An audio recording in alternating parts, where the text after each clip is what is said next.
How are the kids? Oh, they're fine. Wife? Ex-wife. Well, I gotta deliver some bad news. You're fired. What? Jon Hamm, sir, welcome to the Awards Tour podcast. Hi. I loved this show. I kind of watched it over the past couple of days in a bit of a fever dream. It's not like you haven't been on television. We've actually seen you in a ton of stuff, morning show, Fargo.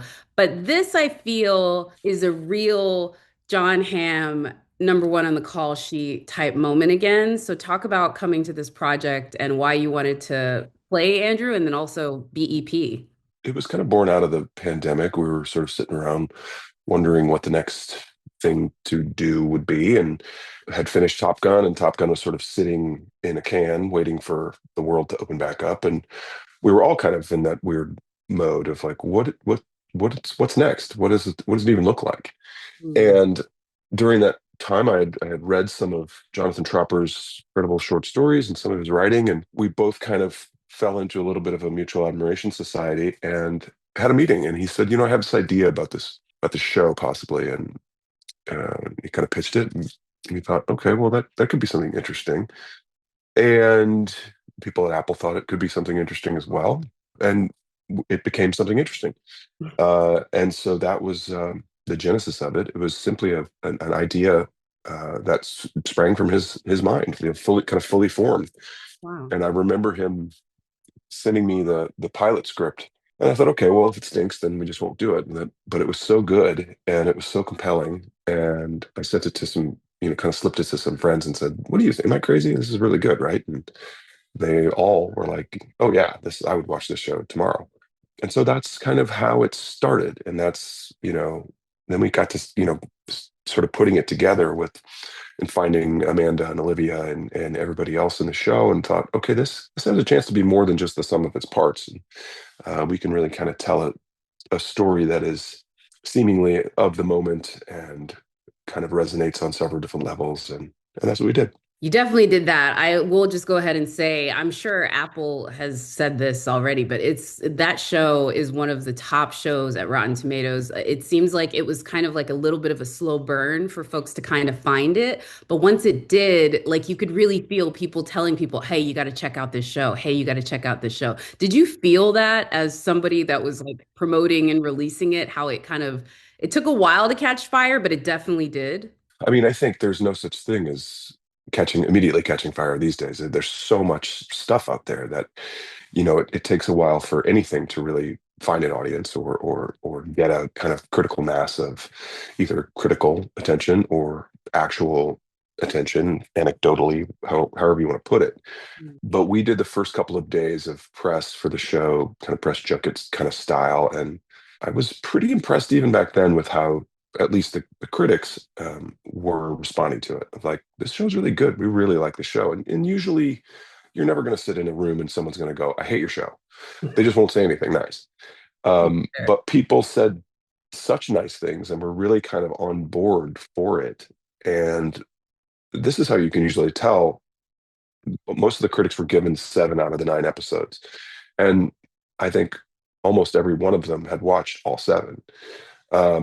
So that's meaningful in a lot of ways, because that means that A, the narrative is working, and B, that it's hooking people in the right way. So then when it finally came out and people were really starting to talk about it, and I would run into people in New York City, or just random people would go like, "Oh my God, I love your show." That felt really good, because also the way that they decided to not drop the whole season at once, but to drop it week by week, that built the anticipation for it so much more significantly. And I think, by the end of the run, we were consistently number one on Apple's website. It was us in the studio kind of back to back, and we're still number one. I looked last night, we're number one on the platform. So that's great. You texting Rogan to be like, I got you. Like, this is like, be like, you're my, own you. Well, in a lot of ways, it was really nice because we kind of piggybacked on each other, and we're obviously such tonally different shows. So there wasn't necessarily a lot of overlap in necessarily in the audience, although I watched both of our shows, and there's something to be said for that too. And it was really great to have, in the old days you would say we have a strong lead in, right? Mm. But this having the studio drop on Wednesdays and then our show drop on Fridays was similarly cool. People would come for their show and stay for our show and rinse repeat every week. Yeah.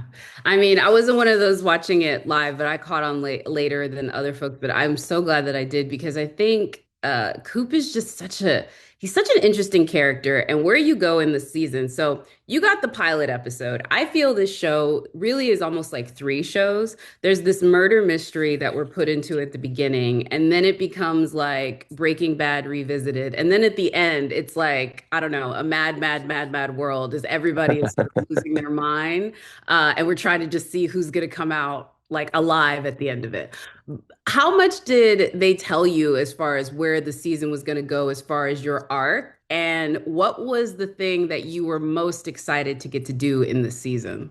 Well, I knew that, and you're right. It does hop genres quite a bit, which is, I think, kind of fun as a viewer. You think you're in one show, and then all of a sudden it's a family drama, and you're like, there's a man trying to manage the craziness of his family and his sister who's struggling with mental health issues, and his children who are struggling with being kids, and his ex-wife who's struggling with being his ex-wife. And there's so much of that stuff that is, yeah, that's non-genre related. That's just a family drama. And then of course you're layering into it this pretty severe heavy stakes of him being wanted for murder, which he didn't do, that we come to find out. And so there's that too. And that element was all of that was really fun to play.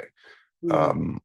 Having that kind of tremendous those super heavy life or death stakes. And even in the last couple episodes where Coop is struggling about, should I take this plea bargain deal, even though I know I didn't do it? And having to kind of wrestle with that decision. And what does that mean? How will that affect his family? And there's a wonderful scene with me and Amanda Pete, my ex-wife, who's like, this is when you have to fight for your family. This is when you have to fight for us. Don't give up. And it's really meaningful, and it lands on Coop it's a wonderful piece of writing, but it's also tremendously acted by Amanda, and it's kind of the heart and soul of the story is how does this man keep his family together, keep his life together. Mm. You have to rob people because one of the subplots is you're stealing from your friends and neighbors as you try to fund your lifestyle now that you've been fired from your job.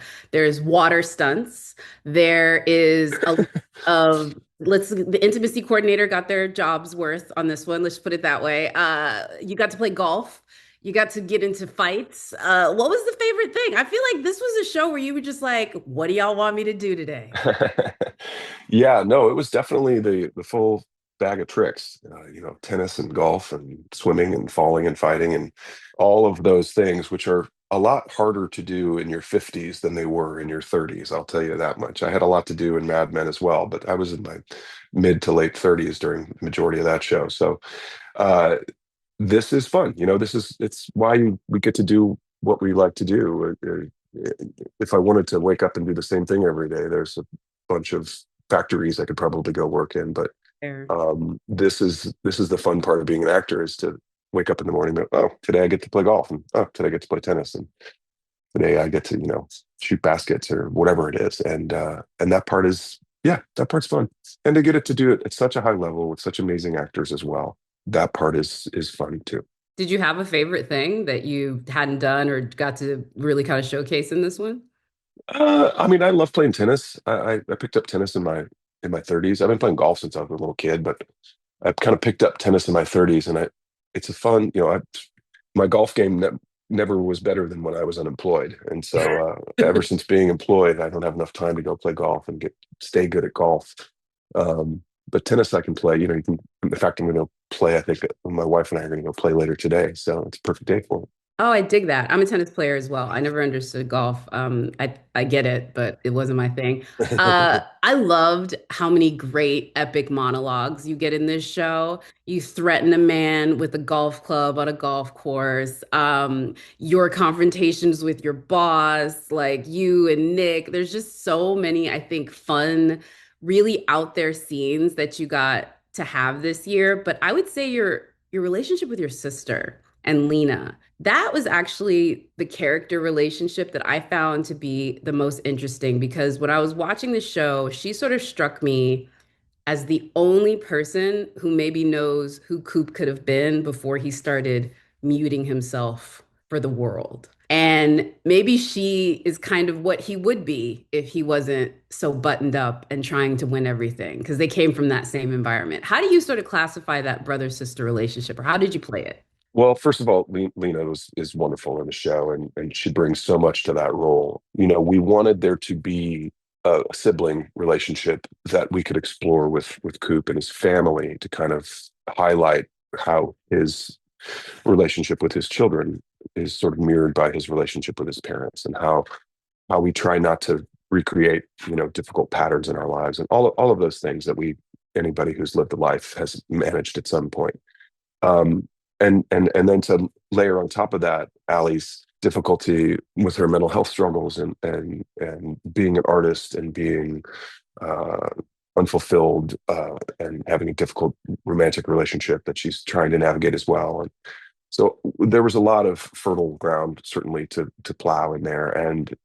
And you're right, she and Coop are brother and sister, and there's something that cuts through all the nonsense when you're talking to your brother or sister. Um, and it's especially when you're an adult and have a life, several decades worth of life that you can look back on positively or negatively. But you've definitely shared that life with this other person from a sibling standpoint, which is cool. And I was grateful to have those scenes because he does care deeply about his baby sister, and he does take kind of responsibility for her health and life, and he's there for her in every possible way, but also has to be able to kind of walk away from that at some point, and let her make her own mistakes while still being there for when she falls to help her get up. So there's so much of that that's, I think, super meaningful, and I think really satisfying from an audience standpoint. Yeah. Uh, I love seeing you lead an hour drama. Let's be real, like whether it be Fargo, Mad Men, and even in your brief time in Landman, I will say it's great. But being that number one on the call sheet role, I know is really something that is kind of important. You set a lot of the vibes on set. I'm curious for you, back when you were a working actor before Mad Men, what was something that you saw from a number one on the call sheet, or even later, that you've kind of like looked at as like an example of how you would want to do it when it's your set? Somebody that you either worked with where they kind of showed you something where you were like, yeah, I get it. I understand like the responsibility of this, and I want to make sure when I do it right, whether it be by bad example or good. Yeah, that's a good question. I don't think I have any real examples that I could necessarily point to specifically, other than just the idea of understanding that being the lead is a responsibility, and showing up and being good and being prepared and being on time and all of the things that aren't necessarily uh, in the skill set of all actors. There's a lot of indulgence, there's a lot of kind of narcissism and ego and all the other things, and probably a lot of times for good reason, right? You have to protect yourself, and you have to have your best self in mind and all this other stuff. But I remember Alan Taylor saying to me, who directed the pilot of Mad Men, and he just said, we had done, I think we shot the pilot in 10 or 11 days. And at the end of it, he just said, I want you to know that it actually wasn't this time. He had come back to direct the last episode of Mad Men, the last of the first season. And he goes, I just want to tell you, I've been able to watch you kind of be the lead of this show, and you're doing everything right. He said, you're always ready to go. You're always in a relatively good mood. Everybody has their bad days, of course, but he said, it's nice to know that this cast, this production is in good hands. Mhm. And I took that to heart. I was like, okay, it's meaningful to me to be the leader and to be the person who people can look up to, whether that's fellow actors, whether that's guest stars, whether that's directors that are coming in. And so from a producing standpoint too, there is a version of that that's meaningful as well. Like I want to set the tone. I want to be able to say, hey, if anybody has a problem with something, you can come to me as a fellow actor, you can come to me as the producer, you can come to me as a person who has a lot invested in this, and we can work together to figure it out. I dig it. I want to highlight this because look, Apple's putting on a pretty big Emmy campaign for the show, as they should. And I want to put aside the production design and just make sure they get their props. It's something that you got to deal with a lot with, like the expensive watches. How do are those real? Like, give me the tea on the luxury porn. Like, are they making it? Are they acquiring it? Are there really scary men on set those days? What's the tea? The honest answer is I'm not sure. If I was to be fully honest, I would say they're probably all fake in some way because, as you said, there is a lot of liability if one of those things would go missing. Yeah. I remember the day when Barney and I were driving in his brand new Rolls Royce. He was driving the car, and I go, "Be careful, buddy. This car costs $750,000." He goes, I just watched all the blood drain out of his face. He's like, oh my God, like, how do I drive? I said, it's going to be fine. Don't worry about it. That's why there's insurance.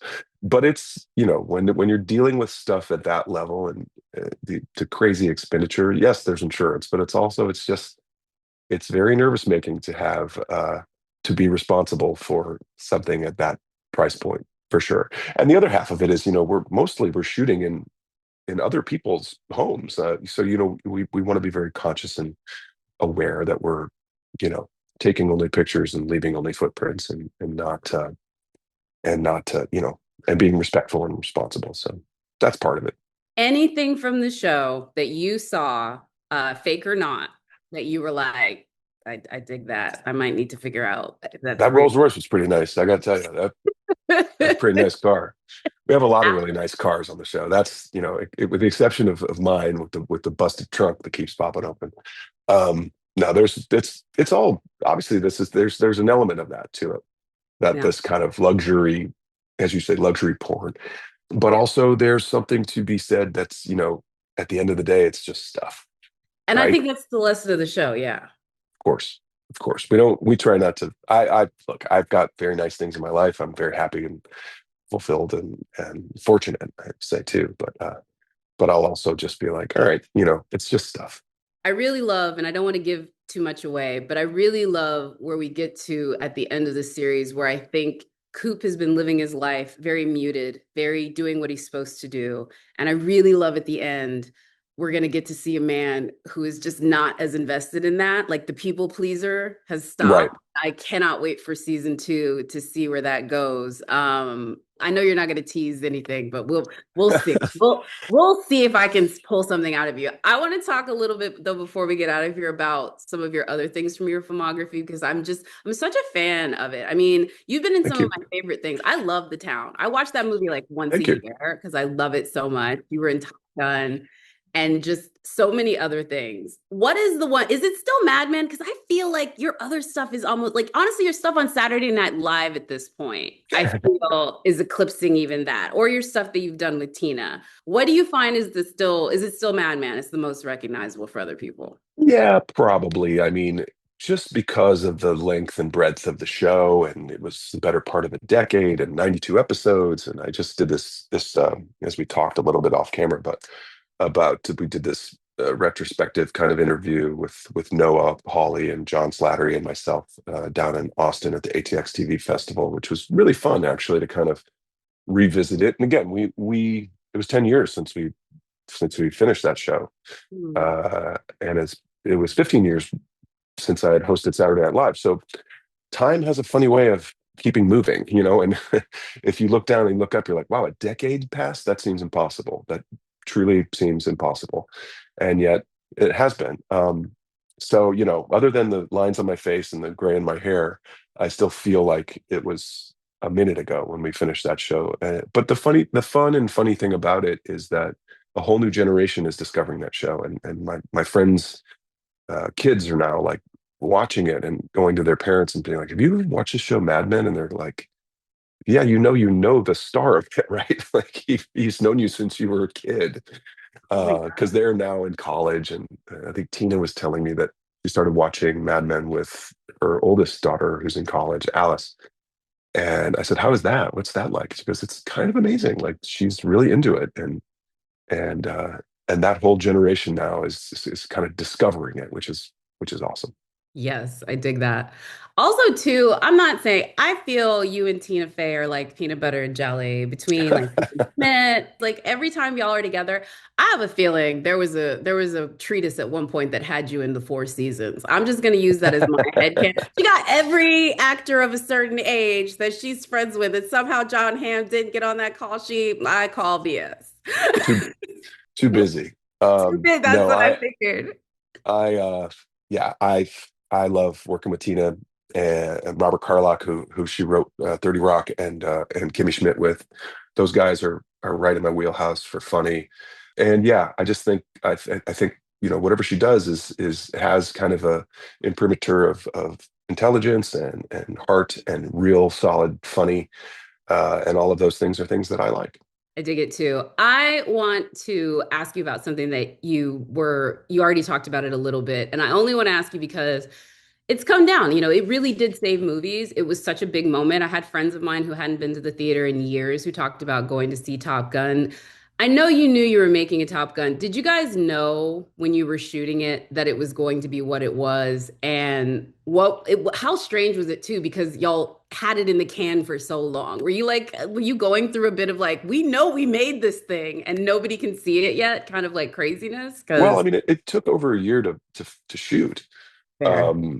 Obviously, pandemic was and lockdown was such a bizarre, weird, unique, heretofore heard of experience that kind of nobody knew how to navigate that, or how long it was going to be, or how it was going to end, or anything. We were all just kind of like making it up as we go along, and I think truly scared.